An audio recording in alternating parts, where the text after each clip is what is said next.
சட்டமன்ற கூட்டத்தொடரில் நான் போராடி சண்டையிட்ட சில கோரிக்கைகள் இன்றைக்கு அந்தியூர் பவானி இன்றைக்கு கூட்டு குடிநீர் திட்டத்திற்கு ஆய்வு தொடங்கப்பட்டிருக்கிறது. நான் சட்டமன்றத்தில் ஒரே ஆள் எதிர்த்து பேசிய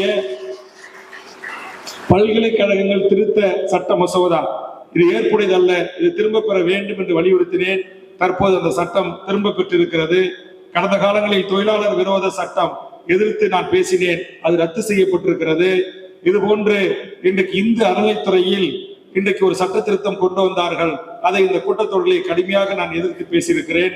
தலாமாவுக்கான பேச்சுவார்த்தை தொடங்கப்பட்டிருக்கிறது, எம்ஆர்எஃப்கான பேச்சுவார்த்தை தொடங்கப்பட்டிருக்கிறது, என்எல்சிக்கு வீடு நிலம் கொடுத்த மக்களுடைய பிரச்சனைகளை குறித்து கவனத்தை ஈர்த்து பேசியிருக்கிறேன். அதில் ஒரு முக்கியமான அறிவிப்பு மாண்புமிகு முதலமைச்சரிடம் எனக்கு வந்திருக்கிறது. ஒட்டுமொத்த கடலூர் மாவட்டத்திற்கு மகிழ்ச்சியான செய்தி, வேல்முருகன் தொடர்ந்து என்னோடு சண்டையிட்டே கொண்டிருக்கிறார். இனி என் ஆட்சி இருக்கின்ற வரையில் என்எல்சிக்காக நிலத்தை கையகப்படுத்த நான் அனுமதிக்க மாட்டேன் என்று சொல்லியிருக்கிறார். அதற்காக போராட்டத்தை ஒருங்கிணைத்த நம்முடைய அருமை தம்பி வடக்குத்து வடக்கு மேலோ நம்முடைய அந்த வானயபுரம் தென்குத்து புதுநகர் உள்ளிட்ட இந்த போராட்ட குழுவை ஒருங்கிணைத்த நம்முடைய அன்பு இலக்குவன் சிவக்குமார், நம்முடைய ஒன்றிய செயலாளர்கள், அதை மேற்பார்வை செய்த நம்முடைய மாவட்ட செயலாளர் சிவக்குமார் உள்ளிட்ட நெய்வேலி, விருத்தாச்சலம், புவனகிரி இந்த பகுதியை உள்ளடங்கிய நம் கட்சியினுடைய முன்னணி தலைவர்களுக்கு அந்த வெற்றியை நான் உங்கள் கரங்களிலே ஒப்படைக்கிறேன். ஒருவேளை முதலமைச்சர் என்கிட்ட சொன்னதுக்கு மாறா மீண்டும் என்எல்சி காரர்கள் அங்க நிலத்தை கையகப்படுத்துவதற்கு அந்த பகுதிக்கு சென்றால் போராடுவதற்கு என்னை கேட்காமலே நீங்கள் போராடுகின்ற மக்களுக்கு ஆதரவாக செல்ல வேண்டும் என்ற வேண்டுகோளை இந்த நேரத்தில் உங்களுக்கு நான் முன்வைக்கிறேன். இதே மாதிரி இந்த கூட்டத்தொடரில் பல பிரச்சனைகள், நேற்றைய தினம் தூய்மை பணியாளர்கள் 2000 பேர் நடத்திய ஒரு நாள் கவன ஈர்ப்பு போராட்டத்திலே கலந்து கொண்டு அவர்களின் நியாயமான கோரிக்கைகளை அரசு நிறைவேற்ற வேண்டும் என்று கோரிக்கை வைத்திருக்கிறேன்.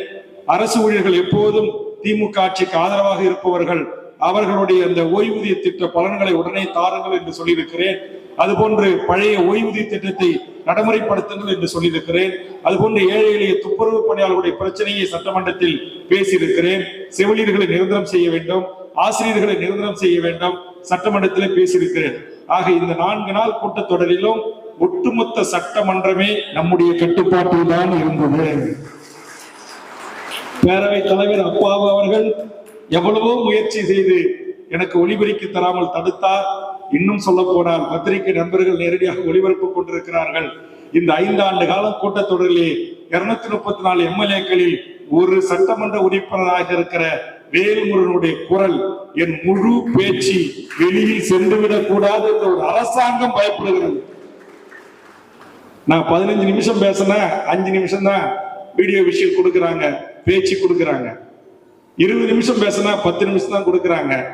அப்ப சட்டமன்றத்துல அவை குறிப்புல இடம்பெற்ற என் பேச்சை கூட அந்த வீடியோ விஷுவலோட கொடுக்கின்ற போது, அது வெளியில் பத்திரிகை ஊடகங்களில் சமூக ஊடகங்களில் செல்கின்ற போது தமிழ்நாட்டு மக்களிடத்தில் மிகப்பெரிய தாக்கத்தை ஏற்படுத்தும் என்று இந்த நாட்டுடைய அரசாங்கம் பயப்படுகிறது என்று சொன்னால் அதுதான் நம்முடைய வளர்ச்சி, அதுதான் நம்முடைய வெற்றி.